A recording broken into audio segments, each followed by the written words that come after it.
Alors Nike and France, c'est une association dont le but est d'améliorer les conditions de santé mentale des étudiants et des étudiantes. En tant que délégué territorial, mon but c'est d'accompagner un groupe de bénévoles lillois et lilloises qui anime un service d'écoute nocturne par et pour les étudiants, dans l'idée de pouvoir écouter, donner une présence au téléphone ou par chat à des étudiants qui souhaiteraient s'exprimer sur leur quotidien. Dans cette idée-là, je continue avec des universités et des campus à tisser des liens, à faire en sorte d'organiser des actions de promotion et de prévention en santé mentale. Alors au sein de l'antenne de Lille, il y a un seul salarié, c'est moi-même.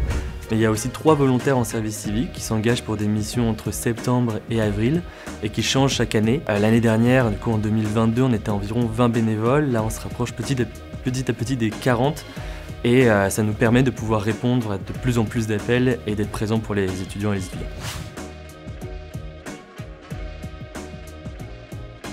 J'ai été étudiant au département des arts plastiques à Tourcoing et je suis arrivé en 2013 dans l'idée de pouvoir vivre d'une pratique artistique qui était tournée autour du dessin et de la peinture. Et à partir de 2016, au moment où j'ai eu ma licence, il y a eu un petit schisme entre est-ce que je reste dans le milieu culturel qui me plaisait de moins en moins en fonction de ma progression dans la fac, et à côté du coup d'autres passions que j'avais nourries du coup pendant mes années à la fac. Et c'est là où j'ai fait un tournant et je me suis plus mis dans des projets en lien avec la gestion de projets associatifs, l'économie sociale et solidaire et l'éducation populaire.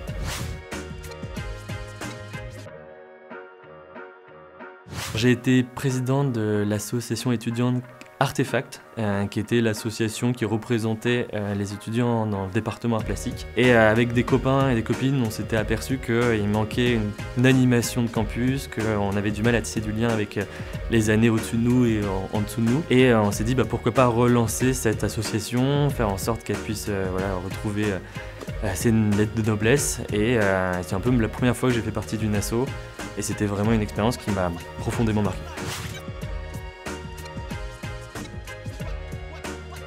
Je pense que ce que j'ai préféré en art et du coup dans les arts plastiques, c'est la partie où on devait pouvoir fournir des œuvres. Souvent, ce qui pouvait inspirer les étudiants, c'était des choses en lien avec l'actualité, en lien avec des combats sociaux. Et dans les difficultés, je pense que vers ma dernière année, je commençais à voir que il y avait un décalage entre mes camarades qui voulaient vraiment s'investir dans des pratiques artistiques ou dans des organismes culturels, et moi qui commençais un peu à me dire que c'était pas fait pour moi. Et donc j'ai quand même eu ma licence, mais voilà, il y a une petite année un peu où je me suis senti perdu dans mon parcours. J'ai monté un projet autour de la lutte contre les discriminations et le théâtre pendant 9 mois. Et en fait, c'est à partir de là que j'ai pu rencontrer des partenaires avec qui j'ai travaillé après, et mon premier emploi dans une maison des associations. À la maison des associations de Tourcoing, je suis d'abord arrivé en tant qu'animateur, et mon but c'était d'accompagner des collectifs entre 12 et 25 ans dans la réalisation de leurs projets associatifs. Et ensuite, j'ai commencé à avoir l'idée de pouvoir être plus dans la pérennisation d'actions, le développement de projets, et ça a amené forcément de nouvelles compétences, notamment la recherche de fonds, comment on écrit des dossiers et comment on assure des partenariats un peu plus stratégiques. Et c'est là où j'ai intégré du coup le master, donc responsable associatif au CNAM, pour pouvoir évoluer et m'imaginer en tant que chargé de mission dans une association, que ce soit à la MDA ou dans une autre asso. Et petit à petit, mon poste a évolué vers animateur jeunesse, mais du coup, j'avais pas eu de recherche d'emploi active.